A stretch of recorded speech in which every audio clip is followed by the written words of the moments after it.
Welcome to today's Festival of the Mind. I'm Professor Vanessa Tillman, Director of the Festival, and on this wonderful occasion I'm here to introduce the launch of the wonderful book on Sheffield Castle. The book has been many years in the making, based on lots of collaboration, and it's my great delight to introduce two of the authors of the book. First of all, Professor John Moreland from the University of Sheffield, and Ashley Tuck, who's from Wessex Archaeology. John? Thanks Vanessa. It's a pleasure, privilege to be here, and especially to announce again the launch of this book. As Vanessa says, it's going to be a product of many years of collaboration between ourselves, the Friends of Sheffield Castle, Sheffield City Council, Museum Sheffield. I've got a list of people I'd like to thank in a second. It's quite a short list, so thankfully for that. But just the book itself is the definitive history of Sheffield Castle. In the sense that we, with Wessex, primarily pulled together all the material from previous excavations, and we've written that up and published it. And I think more importantly than that, we've also injected some sort of social history into it, and we've talked about the people who did the excavations, what they found, the implications of those excavations for understanding the past, but more significantly, the implications for regeneration in the 1920s, in the 1950s, in the 1990s. And that's our theme a bit later on today, is that relationship between heritage and regeneration. So the book is, as you say, a summary of a long period of work together. And I just wanted to take a minute just to thank some people in particular, and especially Kate Petherbridge and Tom Grady from White Rose University Press. They were the people who we published the book with. The book is, they've asked me to emphasize, is primarily a digital publication, so it's free to download. You'll be able to find a link on the Festival of the Mind website. You can just click that link, it'll take you to the book page. You can download it chapter by chapter, you can download the whole thing if you want, but it's primarily a digital publication. And the benefit of that is that we can distribute this knowledge that was residing in the archives of Museum Sheffield for such a long time. We can now distribute that to everybody. So it's free, it's open, and you can download it from the website. You can, of course, also buy it. It's available as a hardback, but it's print-on-demand hardback, and you have to place an order. Again, details are on that website. So thanks to Kate and Tom. They were a real pleasure to work with. And then our other co-author, Dawn Hadley, from University of York. I worked with Dawn on this for many years, and also Millie Rige from Wessex Archaeology. We're the people who actually put the whole thing together. We can't forget representatives from Sheffield City Council, Simon Ogden, and Dinah Sage from the archaeology team there. Great support from Museum Sheffield, who were the repository for most of this material, especially Sham Brown and Martha Jaskell Lawrence. And I do want to single out some people from Wessex Archaeology, Ashley clearly because he's here, well not just because he's here, but also an author, but also Millie and Andy Norton is the leader of Wessex Archaeology in Sheffield. And Andy's been a great person to work with on this project and many others. Some colleagues in archaeology, really helpful, especially the head of department, Carolyn Jackson. And two more to go. Vanessa, of course, for many, many years of help and collaboration and encouragement and the occasional bit of financial support. But most of all, actually, we need to remember Pamela Staunton, whose bequest allowed us to carry out the research and then to publish the book, and most critically of all, to make it freely available to everyone. So without Pamela, none of it would have happened. And Pamela was one of our university alumni, an ex-graduate of the Department of Archaeology, of which I am, and also is John.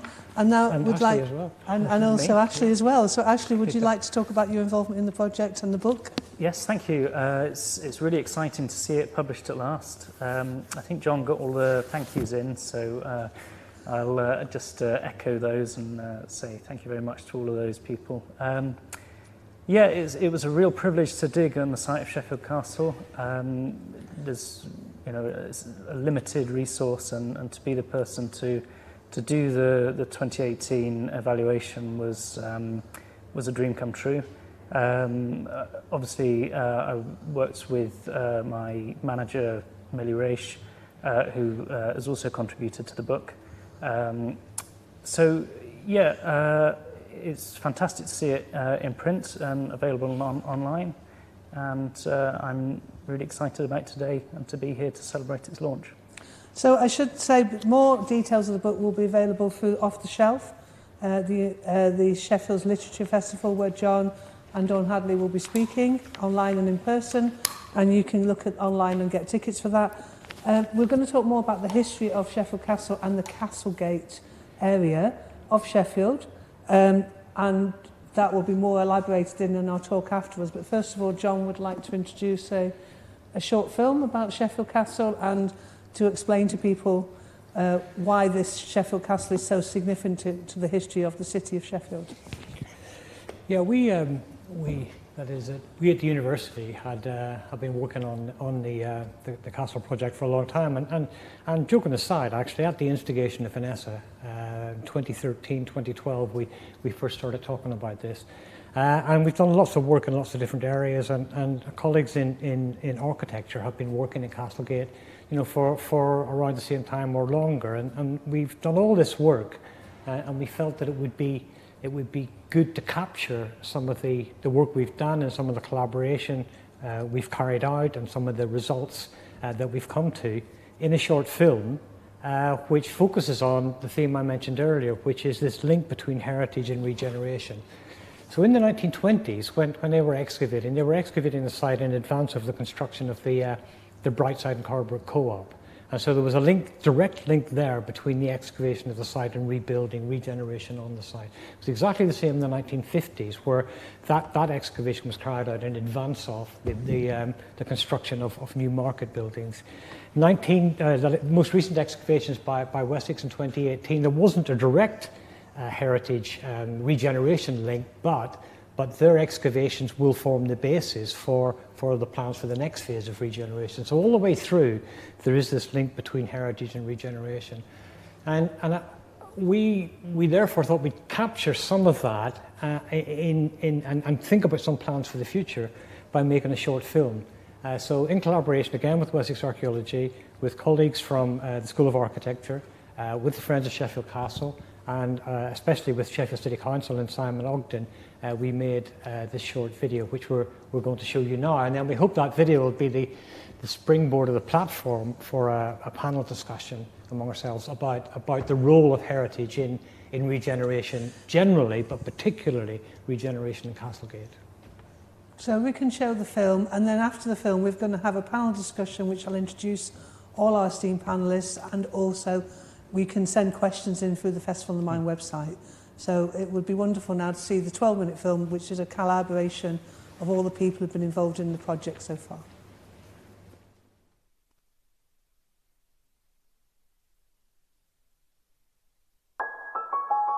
All over the country, in our towns and cities, is a hidden resource. Long before Sheffield was a steel city, it was a medieval city. And these street signs aren't just names, they're clues, evidence of a secret connecting past, present and future. It's called heritage. It's the historical, economic, sociological story of a place. It's anything that gives people a sense of identity in the present. In the 17th century, Sheffield Castle was completely demolished. So the only visible thing that survived are these street names. Now this whole area is undergoing a new phase of development, and I want to show you how we can use the castle's heritage to regenerate this part of the city.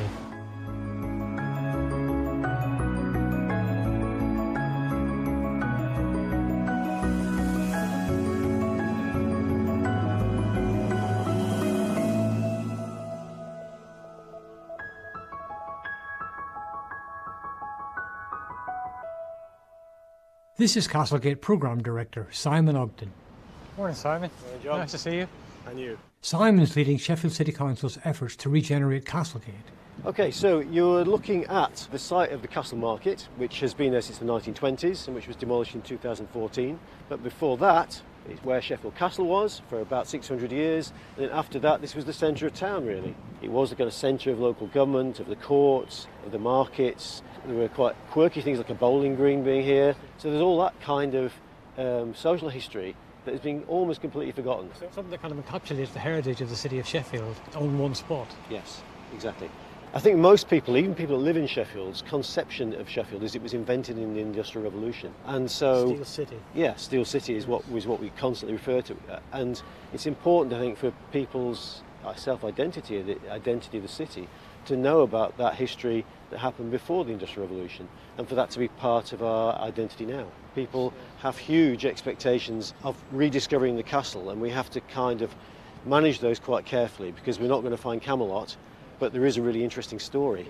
Castlegate is in some ways a part of the city centre that's lost its role, and in order to re-establish that new role, we need to make it into a distinctive place again. And so the story of the place is a really important ingredient.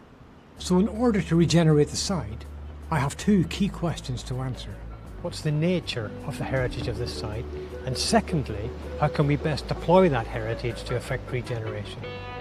The best place to start investigating the nature of that heritage is actually to look back into the past. The Museum of Sheffield Archives is a treasure trove of artefacts from across Sheffield, just waiting to reveal their secrets. There have been 3 previous excavations on Sheffield Castle, all of them contributing to a vast archive of documentary records, maps, plans and artefacts such as clay pipes, pottery, belt buckles, coins, keys, knives, pins, even a cannonball. But the archive shows us more than just the items typically associated with a castle, which I've been working to reveal. People tend to think of castles as being about knights and chivalry, but Sheffield Castle was every bit as much about ordinary people, and that's testified nowhere better than in these shoes. Leather shoes preserved in the moat, worn by ordinary people in Sheffield, in this case worn so much by an ordinary person in Sheffield that they wore a hole in the sole. On the other hand, we also have this fantastic crucifix from a set of rosary beads dated to the late 16th, early part of the 17th century, the moment at which Mary Queen of Scots was prisoner in Sheffield Castle. And it's testament to a world that Mary shared but was about to disappear, a world of Catholicism, which was about to give way to a world of Protestantism. And that shift from Catholicism to Protestantism would have been one of momentous impact for ordinary people in Sheffield. So in these small objects, we have a transition from one world to another. We have insights into the ordinary lives of individuals. And what's critical about that for where this site goes next is that it allows us to talk about a kind of different kind of heritage. It's a heritage not just of castles, not just of knights, not just of lords, but also of ordinary everyday people and ordinary everyday concerns. And finally, what the study of the archives has also allowed us to do is to build up detailed knowledge of how the site is put together, what the composition of the site is, and that knowledge has allowed us to inform the excavations run by Wessex Archaeology in 2018. Well, this looks very different to me. Last time we were here it was a major excavation. Yeah, it looks very different. You can only now see the scars where the trenches were. In the summer of 2018, Millie Rides led Wessex Archaeology's excavation of the castle site, and I've come back with her to learn what they discovered. You've got sort of 11 trenches around the place. How did you decide where to put those? This was in conversation, in teamwork with the University of Sheffield and you, but also South Yorkshire Archaeological Services and the City Council. It was to inform them about the quantities and the qualities of the archaeological remains. Where are they? What are they? How many of them are they? Can we open something? Can we keep things open? Because archaeology is best preserved untouched. And it was based on you going through the archives from the 1920s and 1950s and trying to find out where are the best places to gain the most of the information. It was absolutely essential. We have got the information about the archive, about the historical research, about the previous excavations, and we brought in everything that commercial archaeology brings together, the specialists, and then we worked together. So it was targeted. It was very much specific to fit into that story, so the council knows what to do or what is the best thing to do with the regeneration. Of the 11 trenches dug, perhaps none demonstrates the deep heritage of the site more than Trench 1. When this trench was open, it was like a time capsule, this trench, because here we had everything from the geological layers via medieval cobbled layer, and the cementation furnace and cementation furnace related structures. And then when you raise your eyes, you have 20th and 21st century Sheffield. So everything, we were standing here and looking at the stratigraphy, and you can absolutely see everything. And this is probably the only site in Sheffield where you can do that. But just as excitingly, Millie thinks there is one major new find that adds to the heritage of Castlegate. She believes they've discovered the original 12th century Motte and Bailey castle. I think we did. I think that here in Trench 2 we have that phase of the existence of the Sheffield Castle, because simply we have nothing else but a raised ground. Yes, exactly, in that trench, and everything else around it is even in later stages respecting it. Nothing, it was not leveled, nothing was built on it, nothing is happening there. So what we have really from your excavations, from our archival work, is a collaboration which produces a history of this site from the first Sheffield Castle through to the markets which your machines broke through on that day a year ago when the excavations began. Yeah. So now we know the nature of the heritage of the site, I want to answer the question of how we use it. Carolyn Butterworth from the University School of Architecture and Martin Gorman, Chair of the Friends of Sheffield Castle, have been key partners in a collaboration to put forward ideas for heritage-led regeneration. The history, the heritage, the social history and the archaeology of a place can give us clues on how to make new designs for buildings which are sort of locally relevant, which will connect with people, which continue the story of a place, really. That's one of the things, Martin, that the Friends are really keen on. It's kind of both protecting the remains of the castle, but actually also using them as a kind of resource almost for the future. Yeah, definitely. And it's clear that the Sheffield public, the local public, that's what they want to see. Those sorts of ideas are coming through, you know, that they don't want to just see something that's low scale. It wants to be ambitious. We've never really had that opportunity to delve that far into the detail of the archive. So naturally the work that's been done by the university has revealed a lot more information that we perhaps didn't know before. It's allowed us to build a picture of Sheffield and tells the story of Sheffield on one site. I mean, one of the interesting things from the archival work that we've done in many ways is that the kind of questions that our people face when they've confronted Sheffield Castle or almost any heritage object is, once you've found a castle, what do you do with it? Yeah, absolutely. I mean, usually the case is the archaeology is done, finished, and then development comes over the top of that. And 9 times out of 10, you wouldn't know that archaeology is actually underneath the building. We worked with the Friends on a project called Revealing the Castle, which was to capture a vision of incremental development, to really start with what was there, not to just think of it as a blank slate that you just then put something on top of, but you actually start to reveal and sort of build forward from that point. And so the idea was to, over time, activate the site through festivals and markets and creative activities. Gradually bring it back to life. To get people really excited about the future of the place.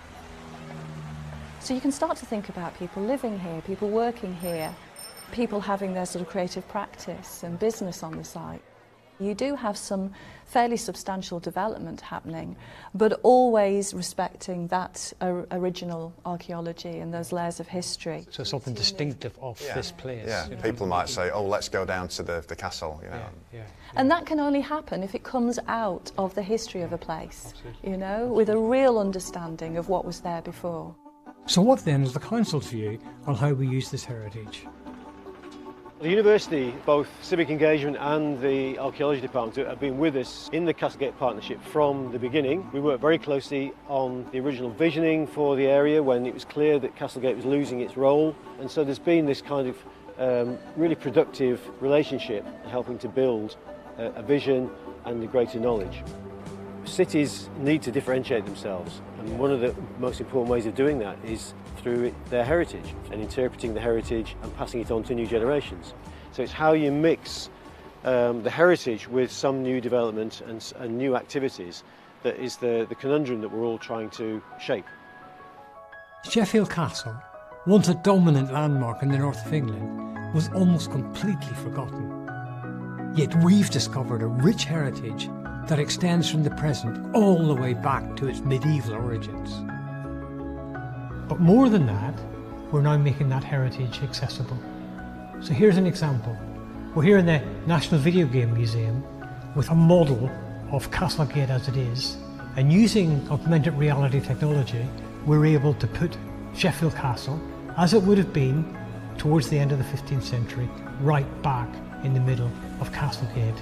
The castle was once the heart of the city, and through our project, through this kind of technology, we can make it the heart of the city again. We can use this heritage to inform regeneration.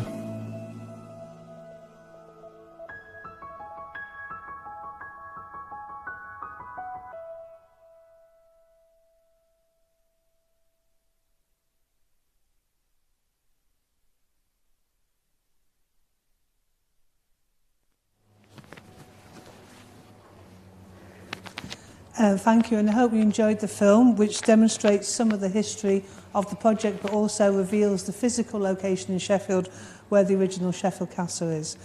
As my colleagues in the film commentated on, it is very much a collaboration, but it's very much led by Sheffield City Council. And as part of that, our Building Futures session, we have a statement from the council, because sadly Councillor Mazar Iqbal couldn't be with us today, but it's a very important statement. I'd just like to share it with everyone. Mazar is the Cabinet Member for Business and Investment in Sheffield City Council, and he says, "I am delighted to make a few points about the power and importance of heritage as a catalyst for placemaking, regeneration and economic development. He would like to focus on 2 points: the achievement of citywide outcomes and the creation of value.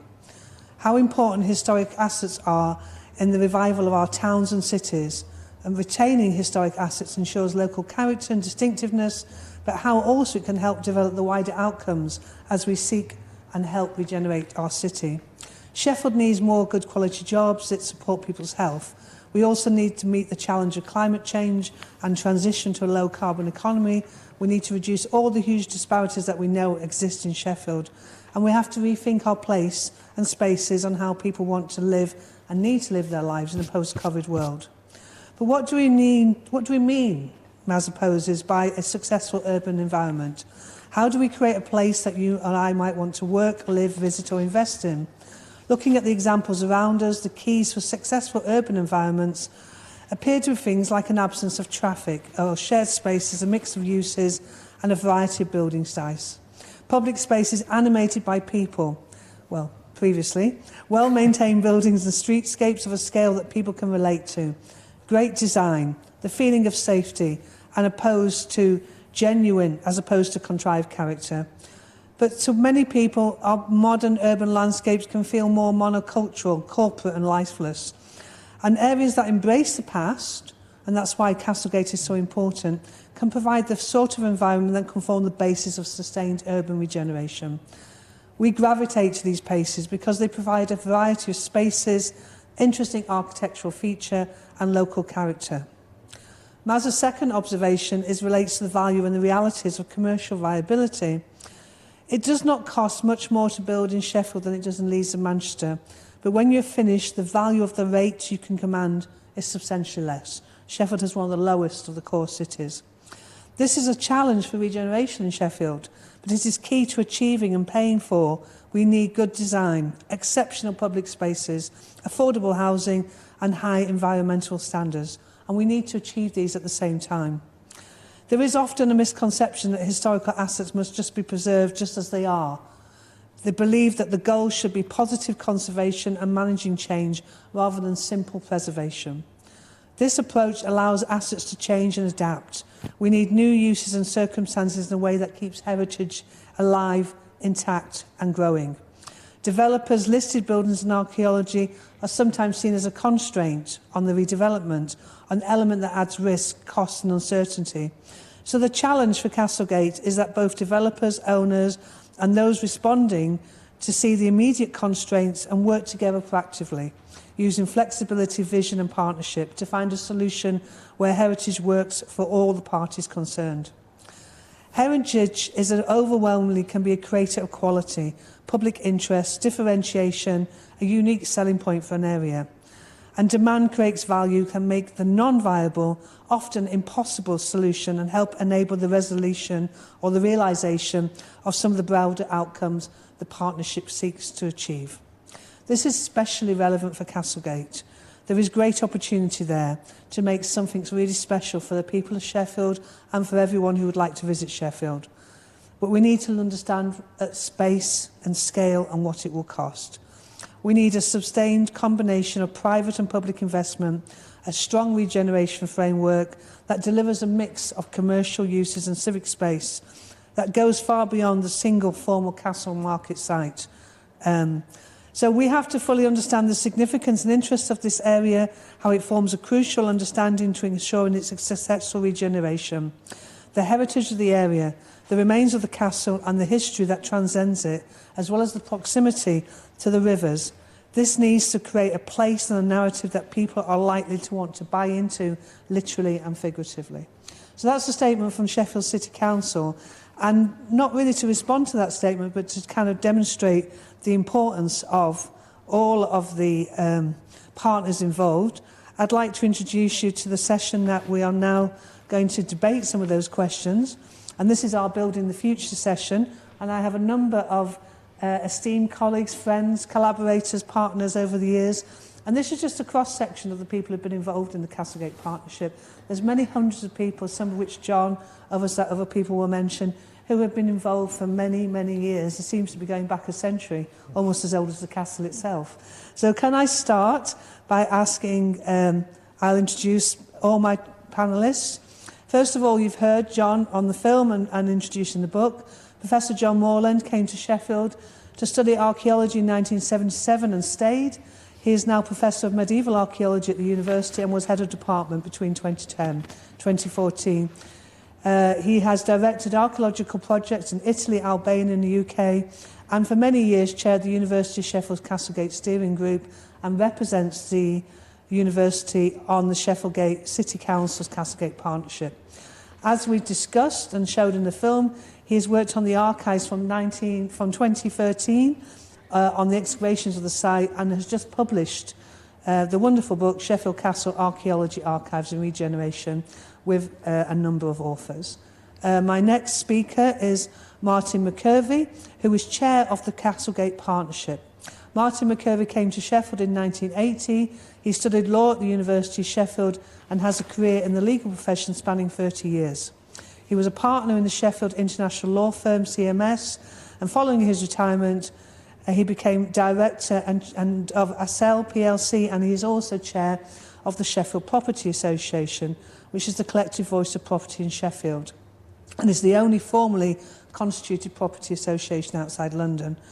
Martin is not just chair of the Sheffield Castlegate Partnership, but for 3 years between 2015 and 2018, he served as a private board member on the Sheffield City Region LEP and Transport for the North. He is also the High Sheriff of the County of Sheffield, South Yorkshire nominee for year 2021-22. My next colleague is Carolyn Butterworth, who is an architect and senior university teacher at the University of Sheffield School of Architecture and had previously worked as an architect in London for 13 years. Carolyn also runs LiveWorks, a project that has been involved in partnerships throughout the city of Sheffield with students, academics, local people work together to bring a shared vision of the city's buildings, streets and neighbourhood. Alongside John, she also represents the university on the Sheffield City Council's Castlegate Partnership and has been working with local stakeholders since 2014. And then last but not least, we have Martin Gorman, Chair of the Friends of Sheffield Castle. The Friends of Sheffield Castle are a charitable organisation and has been in existence for over 7 years and have a membership of over 200 people. They were set up to promote and protect the existence of the site of Sheffield Castle, which I'm sure for many years people in Sheffield didn't actually believe existed or didn't actually understand the relevance of the name Castlegate. Martin represents a voluntary committee of historians, archaeologists, media, business, finance, representatives of both universities, and a really dedicated group of people. And also people who have been committed to uncovering the story of Sheffield Castle. So can we all say hello, everyone? And then I'm going to invite you to the first question. We're going to have questions from the public, but one of the first questions I would like is, I'd like to invite each panel member to speak of their ambitions for the castle site and how you see that informs a collective view of the future and vision for the future. Martin, Chair of the Castlegate Group, would you like to start first? Thank you, Vanessa. I've got a number of thoughts on this that I'd like to share. The first point I'm going to make, I think, is in many ways, for me, the most important. I do strongly believe that ambition must be respectful of history and heritage. Both are hugely important whenever we look at Castlegate. Castlegate is a very powerful statement of our city, both historically and in terms of its heritage and culture. And I think we've saw in the last few minutes some wonderful examples of that in the film and in the book that John has spoken to. And I think we shouldn't let the moment go without expressing a huge thank you to John and Caroline, Vanessa at the University of Sheffield, to Ash and his colleagues at Wessex, and indeed to John and the Friends of the Castle. These people collectively have done some really, really important work for us, and I think it's incumbent on all of us now who are tasked with taking Castlegate forward to be hugely respectful of that. I also believe that ambition requires that we do some thinking in a way as a city that perhaps we've not done historically. This is not just about putting buildings up on a site. We must use the heritage of this site, in my view, to drive regeneration in a way that creates innovative placemaking, creates a vibrancy, and creates a place where all of the communities in our city can come, spend time, work, live, and have some leisure time in. Castlegate is our past, but it must also inspire our future. It's a place where we want people to come live, work, and invest. I think also Castlegate must define our city. We are a collaborative city. We are a livable city. We want to be a distinctive city. We want to be innovative. We want to be resilient. We want to be connected, and we want to be green. We want to be lots of things, and I passionately believe that Castlegate gives us an opportunity to be all of that. But we do have a challenge. Regeneration, development, and heritage is in many ways complex. It's not straightforward. I often think as I walk around Castlegate that we've put a tremendous green frame around a picture in grey to green, but the challenge for us now is, what are we going to put inside that particular frame? What is the picture going to look like? I also must look at Castlegate from an economic perspective.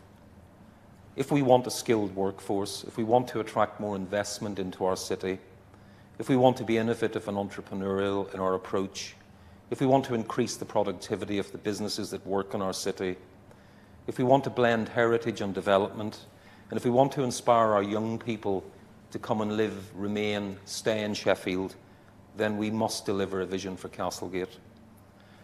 My own vision is one where we bring together the creative, the cultural industries, heritage, and the property sector, where we advocate creative and vibrant placemaking as inherent social and economic value for the development of Castlegate. I would also finish by saying that heritage and culture, I think, is the lens through which we see the world, individually and collectively. It does define our quality of life, and it drives our imagination. And it will be that imagination that drives what we do in Castlegate and for our city. If Sheffield is to grow to be the most beautiful city that we all want it to be, then we must use Castlegate as a mechanism and a means for transforming growth in our city. I would encourage us all as a city to seize this opportunity. I travel around this country a lot, getting involved in property development, regeneration. I passionately believe that there is no greater opportunity in any other city in the UK today than there is in Castlegate in Sheffield. Thank you. Well, thank you, Martin. Stirring words. I'd like to pass over now to the architect of this. How can the architects build this vision, and what would you like to respond and comment on that, Carolyn? Well, thank you, Vanessa, and hello, everyone. Working with John, the archaeologists, and friends of Sheffield Castle, and the numerous stakeholders in the Castlegate partnership over the last few years has really opened my eyes to how rich Castlegate is. It's always been a busy place. That's really clear from the film that we've seen, from the fantastic book that's been written about it. Those layers of history are there under our feet. But we're not just talking about buildings, we're talking about social history, we're talking about a multitude of lives that have been lived in that place. And it's a real richness there that we can draw on, a richness that's been gone back 700 years or so. And I've experienced that as a student when I went shopping in Castle Markets. I just really loved the sort of busyness of the place, the hustle and the bustle of people going and shopping and buying cheap, good food, meeting their friends, socialising. And it was a place for everyone, a place where people were welcome of all ethnicities and ages and abilities. And I think really what we should have as an ambition is that the site should carry on, whatever we do with the regeneration of Castle site should carry on that legacy. And this is what I've heard from people time and time again as I've worked with my students and my colleagues in the area and done public engagement activities with people who really care passionately about this place. There's a real sense of pride in Castlegate. And people want to see that recognised and valued, and they want to see the unique qualities of this place really celebrated and become the sort of driving force behind what we do for the future of the place. And it needs to be a place where everybody can feel welcome. But I think now, more than ever, it also needs to be a place which is a healthy urban environment. And it needs to be a sustainable, healthy environment. And now, actually, we're in a really good place to do that. We know how to do that better than ever. We know how to design places in our city which prioritise health and well-being. And we know how to design public spaces that people can come together in, and we can really foster a sense of community and what it is to live in a city together with different people all living and working together. We also know how to build sustainably better than we ever have done before. We know how to design buildings which are careful of the climate and don't damage the climate any more than we have done already. I agree with you, Martin, we just need ambition. We need a clear vision, and we need the ambition to do this. And what I can contribute and have been doing in collaboration with all these people and organisations already involved, bring the research and the design ideas from our students and our academics from the School of Architecture, and in collaboration with local people, really design with a clear strategy, a clear ambition, and a place that's unique, that really builds on the history and the heritage of this wonderful area, which is an inviting place where everybody will feel welcome. Thank you. Well, I'd like to ask Martin now, from the chair of the Friends of Sheffield Castle, because really this group has been quite fundamental in highlighting the importance of this site at a time when most people in Sheffield didn't even know there was a castle. Most people in Sheffield never went to that part of Sheffield. And so, great credit to your group. It must be quite a dream come true now to actually have this potential to talk about it. But absolutely, yeah. Thank you, Vanessa.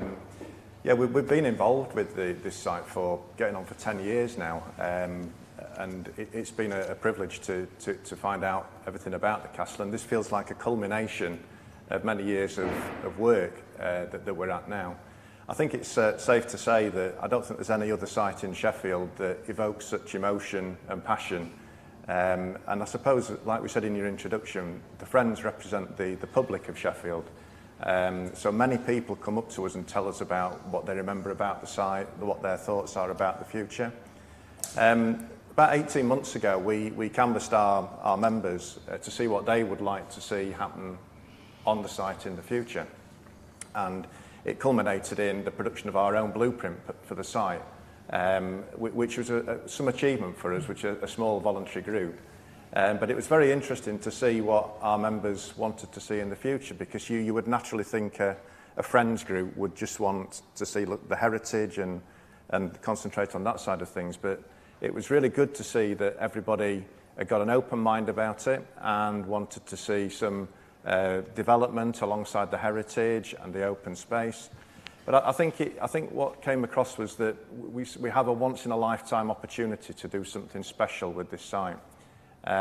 It's where the city of Sheffield started, and we can combine the rivers, we can combine the heritage, we can combine maybe some reconstruction of the castle, and integrate that with modern development, with elevated walkways to make sure we can keep the sight lines through the Don and back up to town.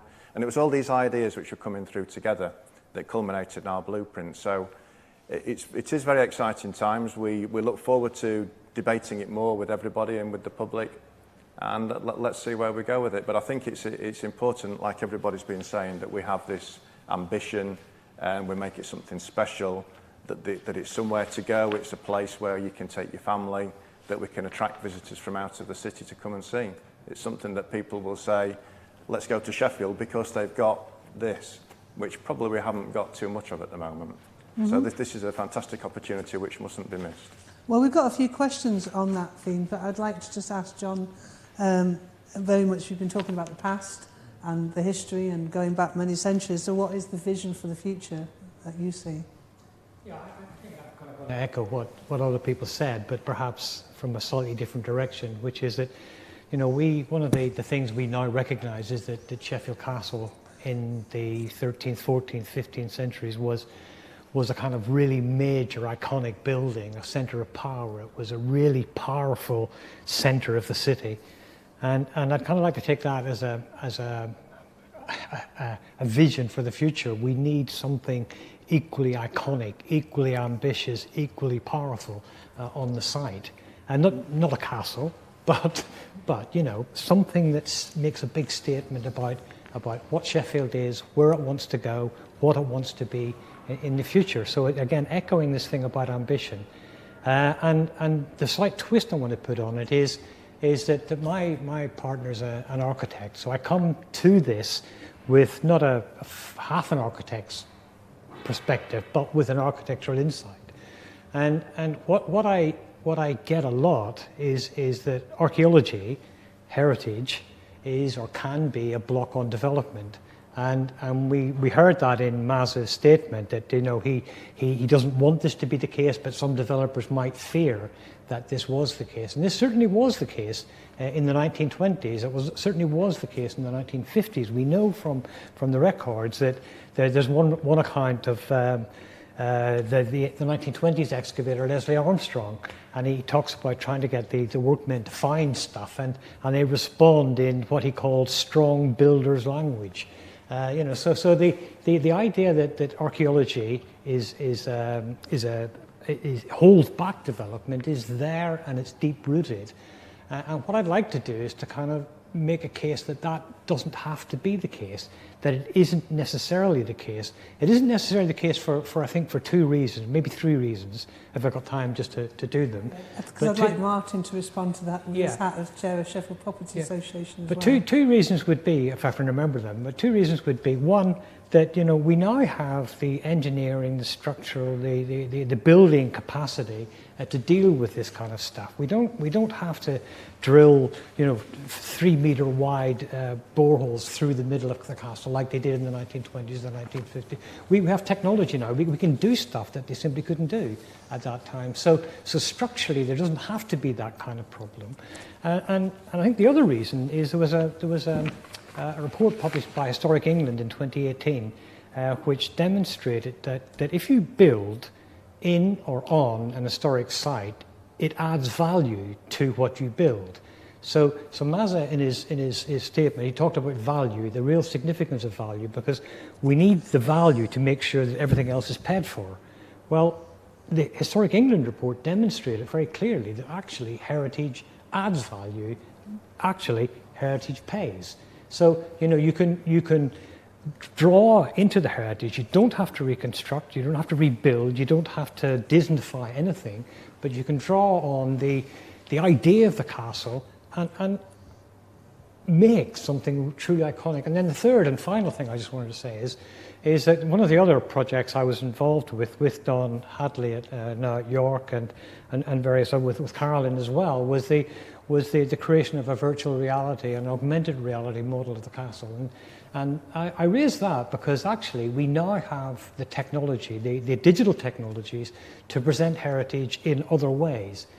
So I'm not saying we don't have to have the physical remains of the castle, but we can have the physical remains of the castle, and then we can tell all the other stories through virtual reality and augmented reality and other technologies. And we shouldn't forget all those other stories. As was pointed out in the film, this time slot through the history of Sheffield, it's the only place in Sheffield at the moment where we have that deep history running from the earlier part of the Middle Ages right the way through to the markets.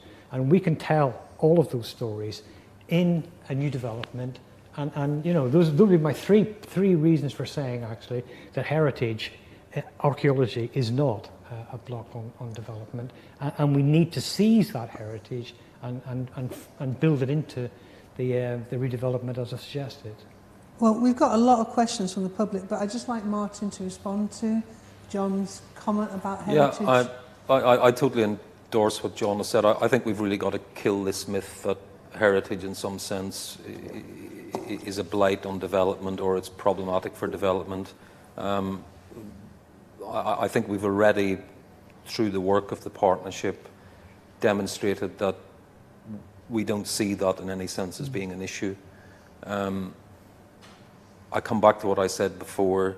This is about imagination, it's about vision, it's about differentiating our city, and all of that is encapsulated in our heritage of this site. This is not something we have to recreate, it's there, it predates all of us. I do feel we've got a very strong responsibility that whatever we do in Castlegate in a regeneration sense, that we're doing something that we in time will pass on to the next generation. And the development of Castlegate must, in my view, have that at the very forefront of its mind. The other thing I would say is that we are a competent, educated city. We've got good universities, we've got good businesses, we've got capability in architecture, we've got very strong heritage organisations. It's in our own gift, quite frankly, to make sure that this works together and we drive maximum value in our regeneration, and the value is in the heritage of what's there already. So I don't see this as a problem. In fact, I see it quite the opposite. I think it's a tremendous, exciting opportunity. Well, we've got a number of questions from the public. Some of these are very precise, which I aim at the historians. But I'm going to start with a quite controversial one because obviously many of us here studied at Sheffield and 3 of us studied archaeology, and I was never told anything about Sheffield Castle. So one of the questions is, why is Sheffield Castle so unknown outside of Sheffield? And I think I'll ask Martin, really, as a friend of Sheffield Castle, Martin, to answer that one. Yeah, I think the fact is that it's never been seen. It's hidden underground. You can associate the area with the castle because of Castle Market, Castle Folds, and some of the old names that used to exist. But I think the story's just never been told. And remarkably, Mary Queen of Scots, when she was held in captivity, spent the majority of her captive life in Sheffield, and yet we never really hear much about it. We hear about other stories about Mary Queen of Scots. So the opportunity that we've got now is to tell that story. It's about the place and the people as much as it is about the actual stone and fabric of the castle. John, what would you say on that? Yeah, I mean, it clearly isn't widely known outside. I remember when we did an event in the Millennium Galleries to display the virtual reality model, a student from Manchester came to see it, and she said, Sheffield had a castle. That's mad. So it isn't well known, and I wonder if one of the reasons why it isn't well known is that the castle was systematically demolished at the end of the Civil War, so little remained above ground, and there's in the antiquarian discussions of the 19th century, early part of the 20th century, there were some people who argued we didn't actually know where Sheffield Castle was. So it's not at that point in the late 19th, early part of the 20th century, it wasn't just unknown outside Sheffield, it wasn't known inside Sheffield to some people. So it might be that obliteration.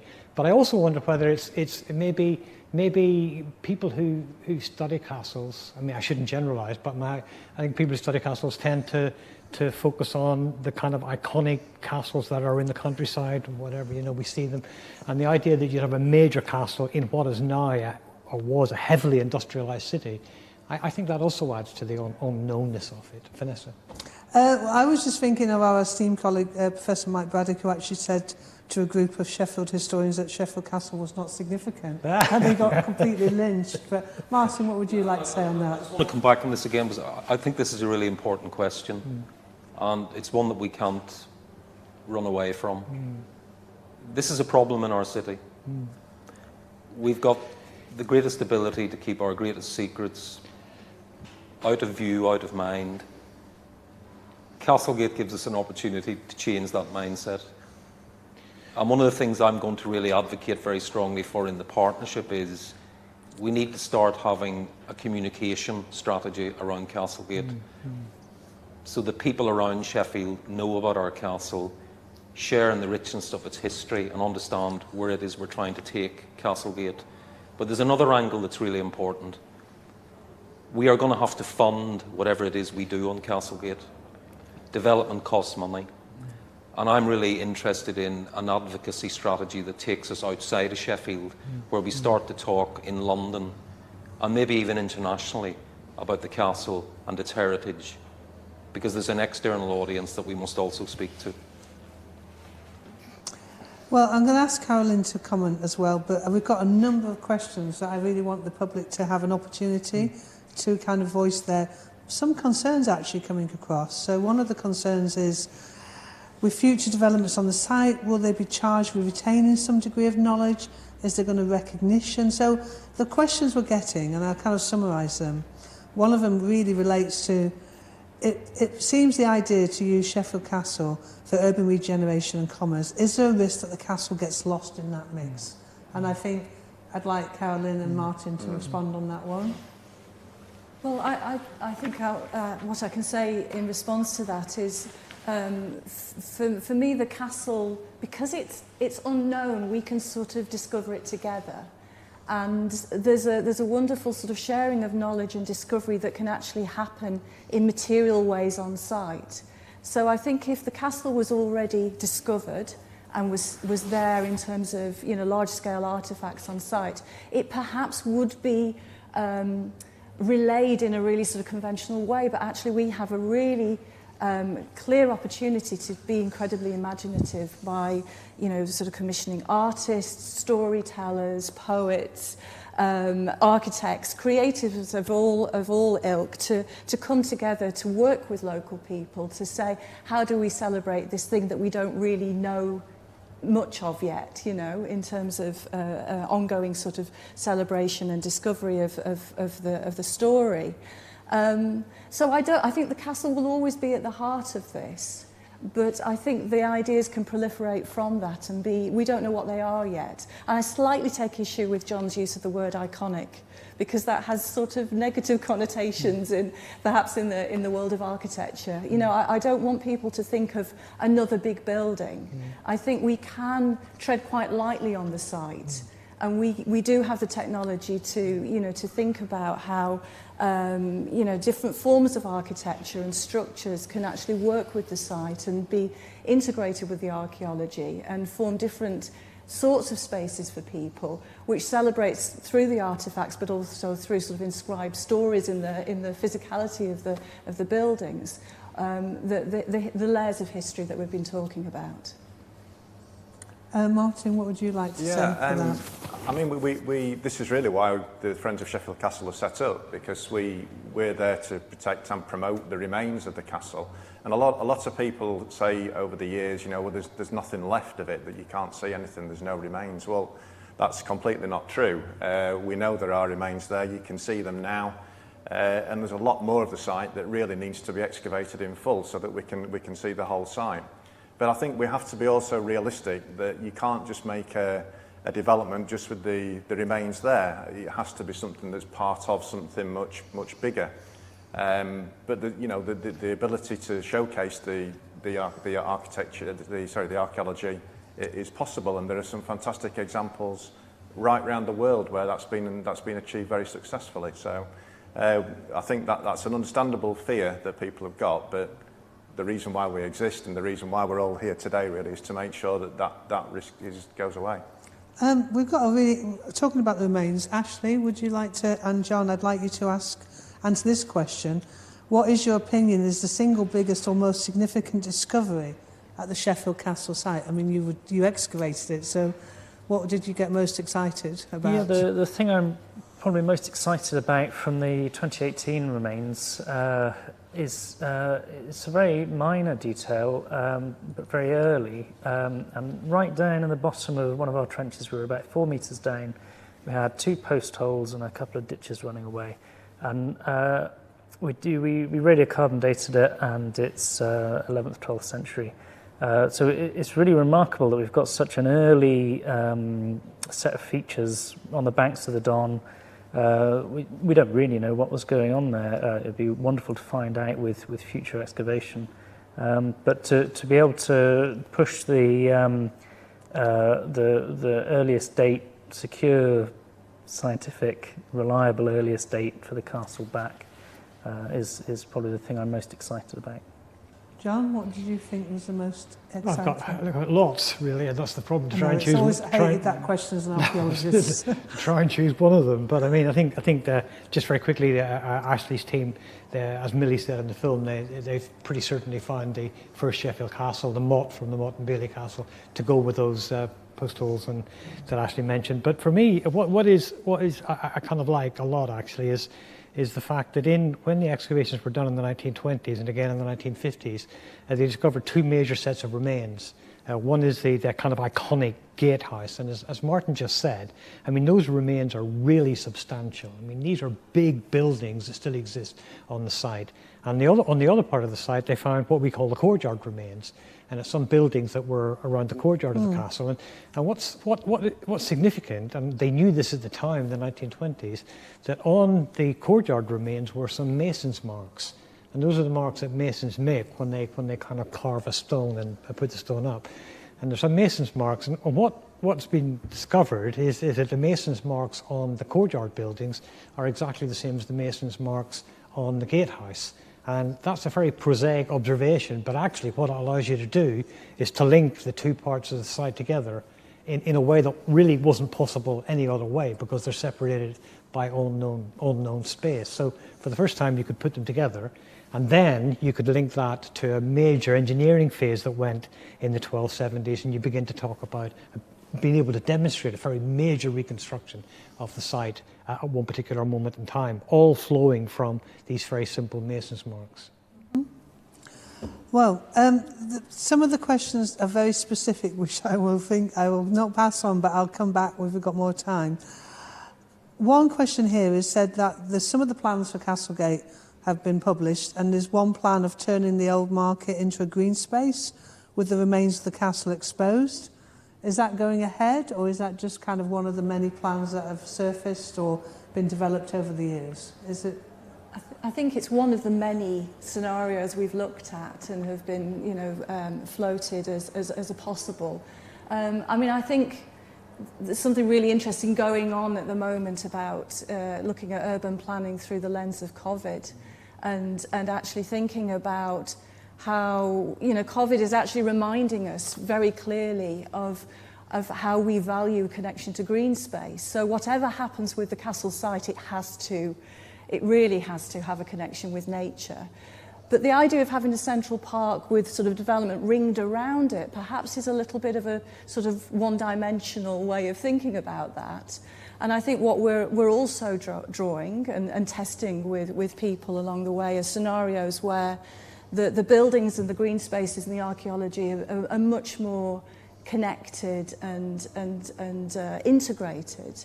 And so the external green spaces are on roofs, they're on terraces, they're small, they're larger, and the archaeology sort of is manifested in different ways throughout that. Because we need to think about how to provide a healthy urban environment now, where people can use green space, external spaces throughout the year. So I don't think actually, you know, working with the different stakeholders, that the big central green space with the castle remains at the heart of it is necessarily what we're looking at. Oh, Martin, would you? I'd just like to add as well, we've not really mentioned the River Sheaf today. Yeah. Of course, the River Sheaf is culverted at the moment, so you can't see it, but it runs right next to the castle site.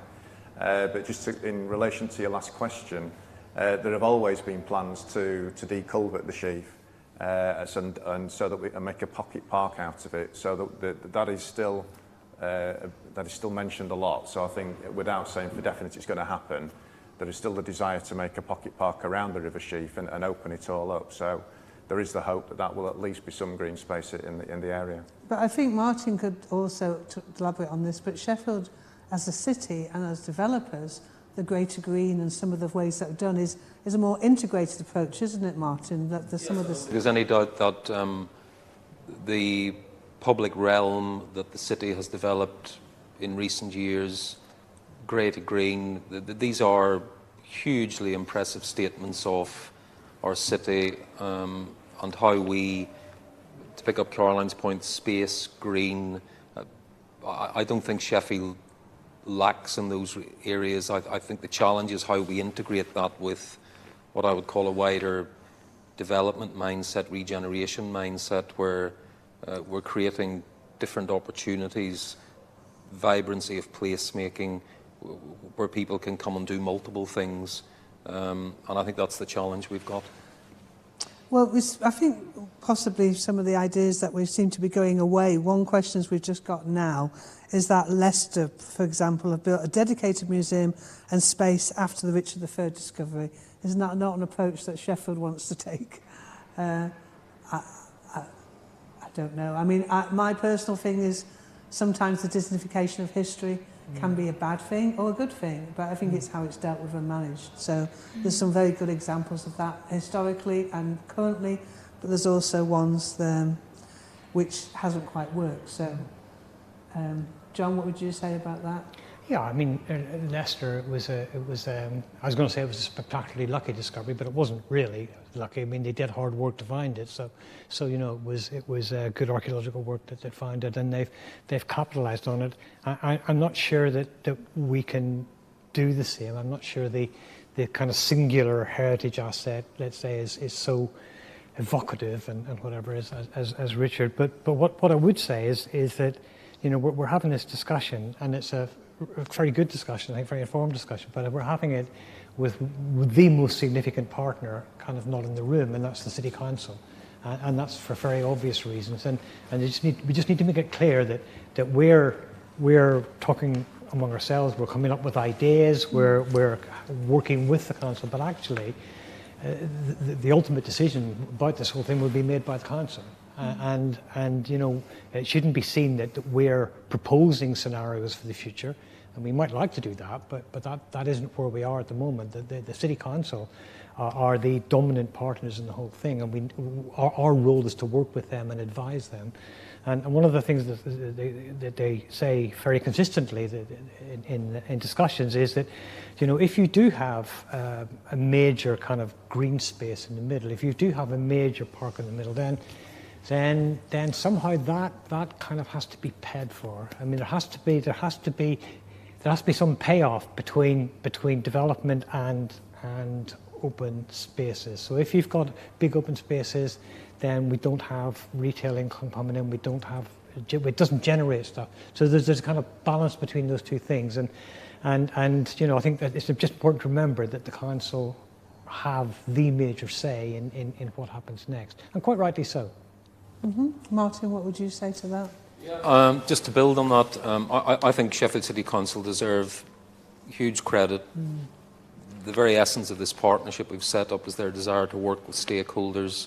I think they're very open-minded to looking at things in a very, very broad way, encouraging people to come forward with ideas.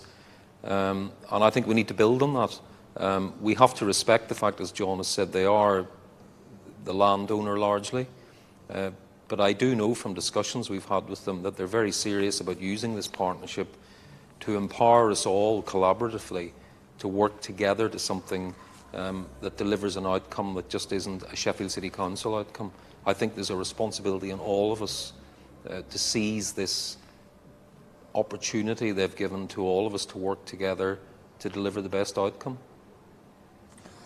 For people who are not from Sheffield who are maybe watching us, Martin, would you like to kind of give an overview of the kind of Castlegate area? And it's not just Castlegate itself, but it's this wider historical area which goes back many centuries. But one of the things I love about the history of the castle is how a lot of the buildings were built from the actual remains of the castle. Yeah.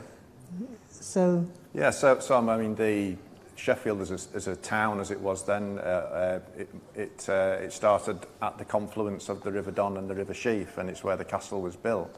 I mean, what we've been talking about today primarily is what's known as the inner ward of the castle. So it did have two wards. So there was an outer ward which stretched right up to where Paradise Square is now. And at the time, it was said to be one of the biggest castles in the country. Sadly, there's so little of it that you can see now. One of the phrases I like is from the history is that Sheffield was all castle, and that's literally what it was. The castle existed with a few little tenements outside and the parish church, which became the cathedral, and it's from there where Sheffield was born. Just across the road on Waingate, there's the old town hall. Magnificent structure that's just come into new ownership, and we hope that will be returned to strong use. There's planning permission gone in on that, and there's some exciting plans for that. There's the old co-op house, the co-op store on Angel Street, which is again being put into great use by Commune. It's now a food hall and business space.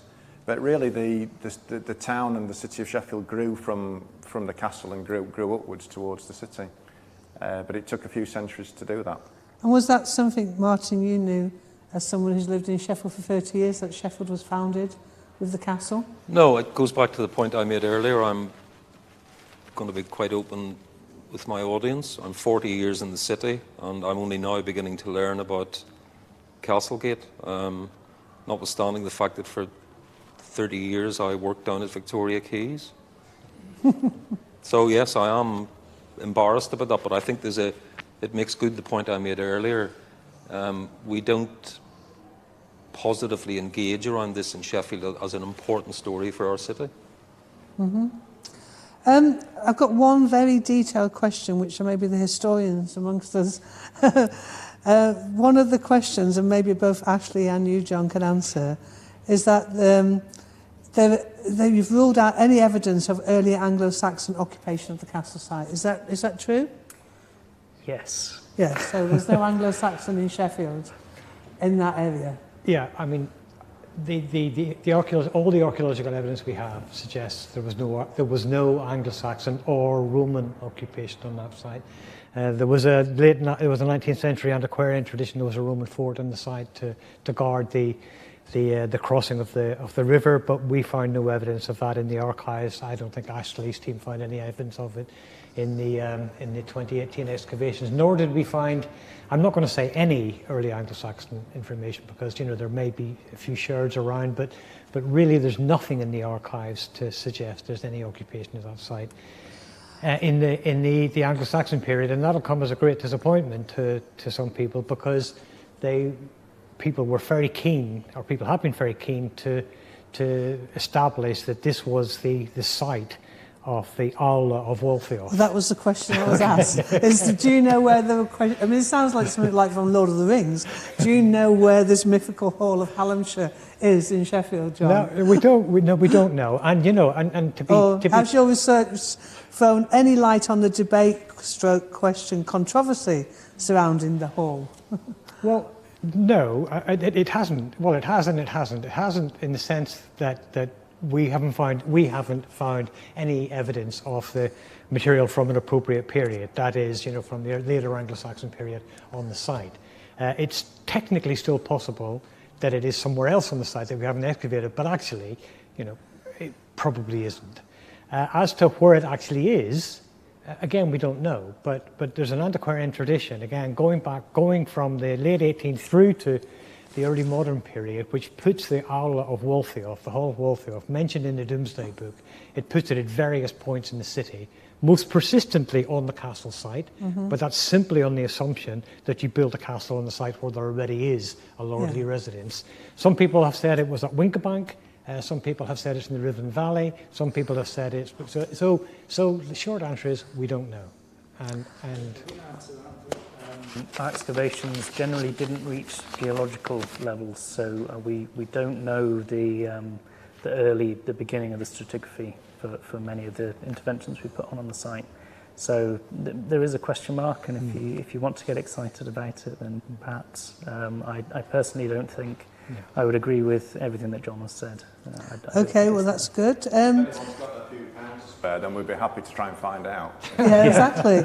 I'm going to throw this one to Martin from the Friends of Sheffield Castle, and it's my question really, because knowing Sheffield's political history for the last 200 years and our history as a kind of as a socialist, or the People's Republic of South Yorkshire, can you tell us an interesting fact about what side the castle was on during the Civil War? I think this will come as quite a shock, yeah? Yeah, well, I'm not a great historian myself, but I mean, as the castle went through its history, it was people of extreme wealth that owned the castle. And it was on, so Sheffield was on the side of the Royalists? They were, yeah. Sorry, I have to say this to the people of Sheffield. Yeah. Sheffield was not a Civil War, was a Royalist city. Would you confirm that, John? It was, yeah, and as it got towards the end in the Civil War, it passed from parliamentary back to Royalist and back to parliamentary again. So quite a battle took place at the time, but there are some interesting little anecdotes that when I think, was it the Royalists or the Parliamentarians? I can't remember. They came to take the castle, and the people of Sheffield ran to the hills at the time.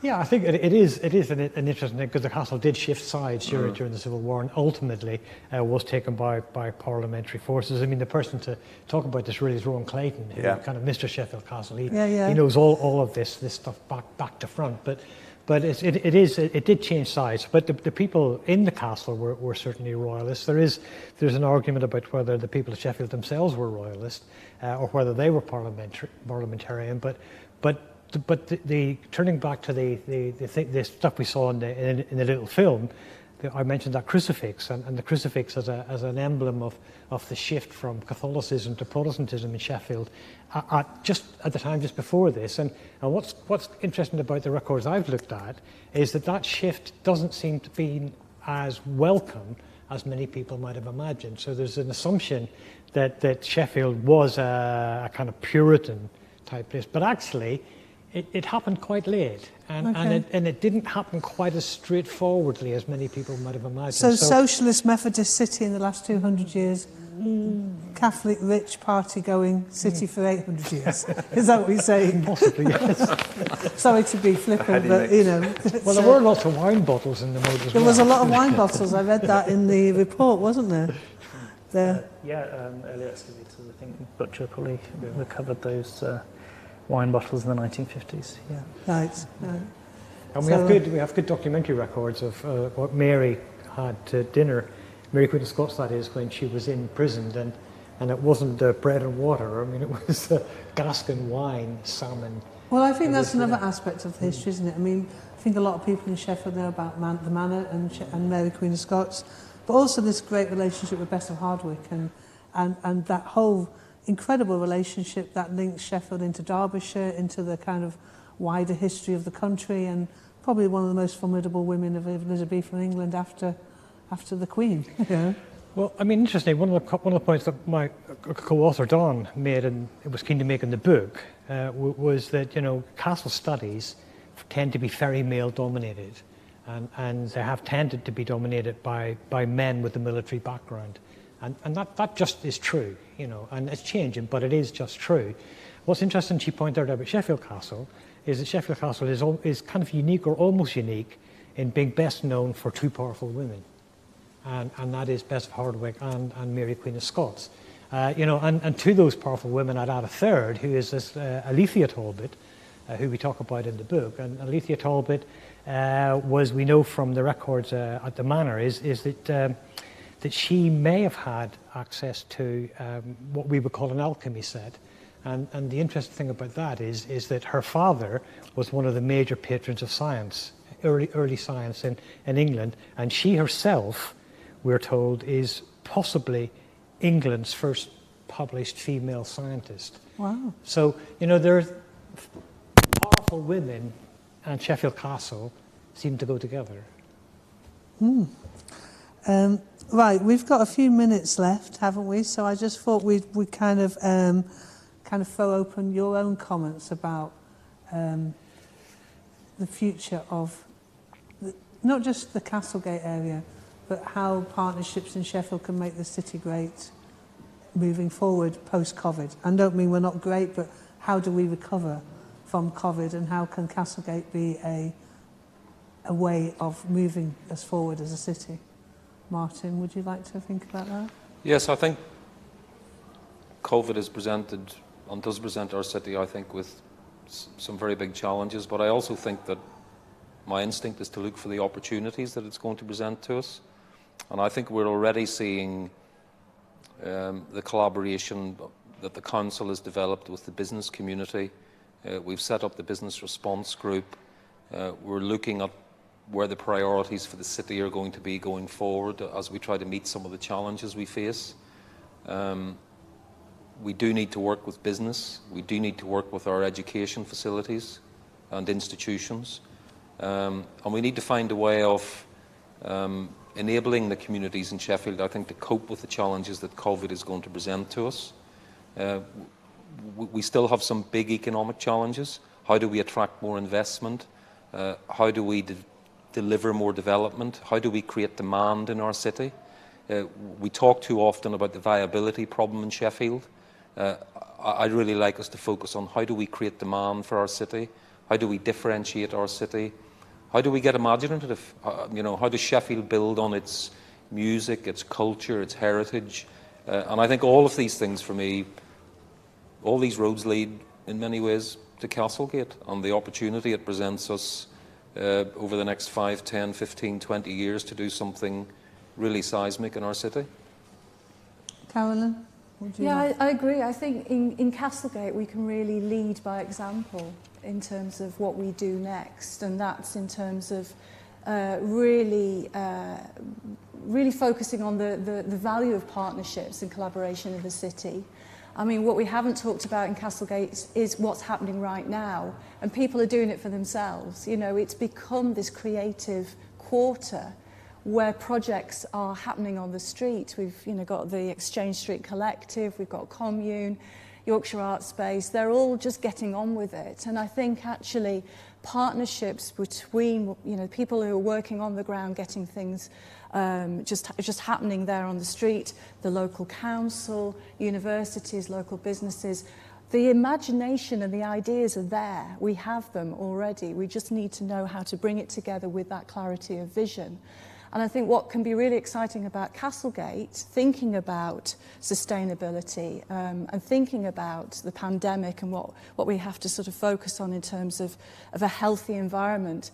The idea of the 15-minute city is really gaining momentum within urban planning. And this idea that within a quarter or a neighbourhood in the city, within 15 minutes you can walk or you can cycle from your place of work to your home, to your shops, to experience culture, to green space, and it's all happening in a really integrated, sustainable way.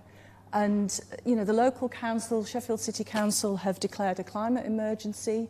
We can take this on as a challenge in Castlegate and actually build, in a zero carbon way, and that's really the sort of level ambition I think we should be going for here. John and Martin. Martin, I'd like you to have the kind of final word on this piece, but John, would you like to kind of say? Yeah, I just to pick up on one of the earlier questions and about the fear that the castle might get lost. I mean, because I just wanted to kind of make it clear that our ambition is not for the castle not to be lost. Our ambition is for more of the castle to be known, and our ambition is for the remains that exist to be supplemented by more remains, and for those remains to be embedded deeply in whatever development takes place. But in terms of where we are and where we might go, I think the lesson is found in the actual location of the castle itself, at the junction of those two rivers, and I think we need to take advantage of that location to, as the council are doing, to be fair. The council are kind of making big strides in kind of turning, for example, Castlegate into a green space, in linking the canals with the rivers. I think ultimately what it needs to do is to embed that part of the city in a much more natural environment, one that kind of where people's physical and mental well-being are kind of at the heart of the agenda, rather than just being something that would be a desirable outcome. It's actually what the whole thing's about. Because if we've learned one thing from this is that that pandemics happen, and they've happened throughout history. And I read this morning that we can expect to have at least one every 5 years. So in that context, I think we really need to make the regeneration that we have sustainable, climate-proof, but one above all where people's health and well-being is a core. Martin, what would you say about the partnership and how you think you've tried to achieve that moving forward?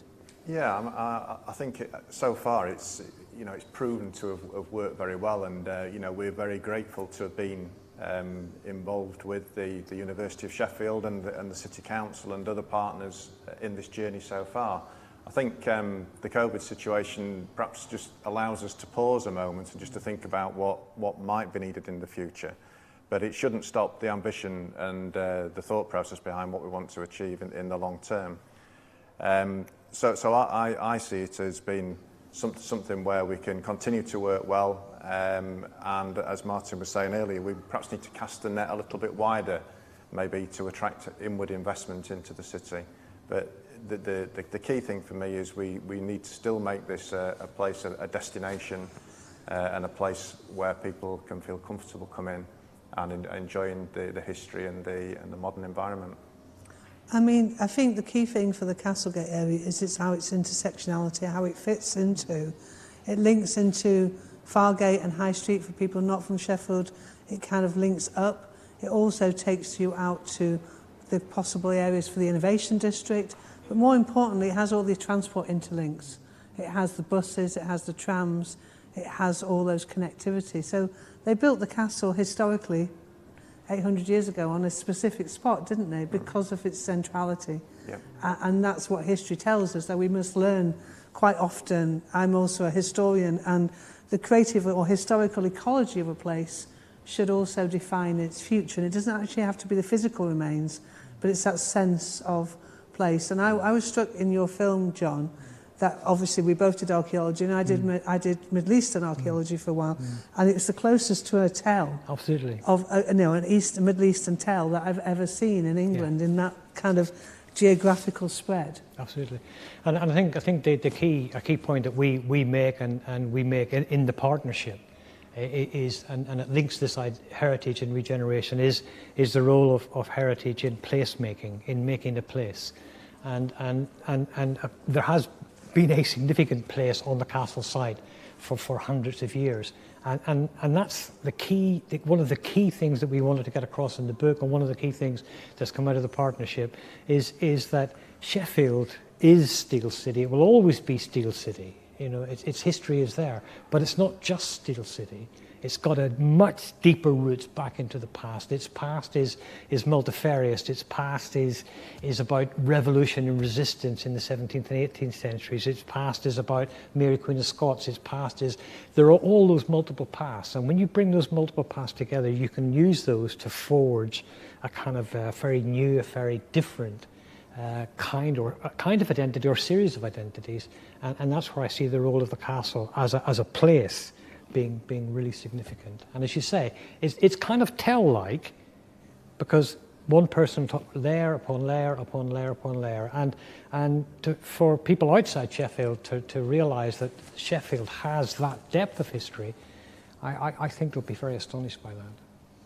Well, I kind of think that's a good way to end this discussion, and there are far more other aspects. Throughout the last 10 years, actually, of Festival of the Mind, we've always done projects on Castlegate, so we will be able to access a lot more of those resources. I'd like to thank all my contributors and just say thank you as a resident of Sheffield for all the work you're doing for the future, past, present of Sheffield and the wonderful project of Sheffield Castle. As somebody who works for this as part of the university's role in civic engagement and on our research engagement, it's really a wonderful example of how quite often people ask academics, what difference can we make? And I think all the contribution that everybody's Sheffield Partnerships and the Sheffield Castle Group Castlegate Partnerships Group is making to the city is really inspiring. And we have two minor questions, not minor, but two specific questions. Is one, somebody has said, John, are you continuing your research on Sheffield Castle and can they study and do a master's with you? So I'm sure the university will be happy if you say yes. Yes. And also for Martin, this person says, I work part-time or I work full-time. Can I become a friend of Sheffield Castle and how can I get involved in the group? Okay. So what's the question? Is there an email address or something? Well, there is, yeah. I mean, the best thing to do is to go to the website, which is friendsofsheffieldcastle.org.uk. Okay. And this will be available for future generations, not quite as old as Sheffield Castle itself. We hope you enjoyed the questions and more events from Festival of the Mind later on today. Thank you very much, all of you, and thank you, Ashley, for bringing your archaeological knowledge and first-hand experience of digging up the castle for all of us. Thank you. Thank you.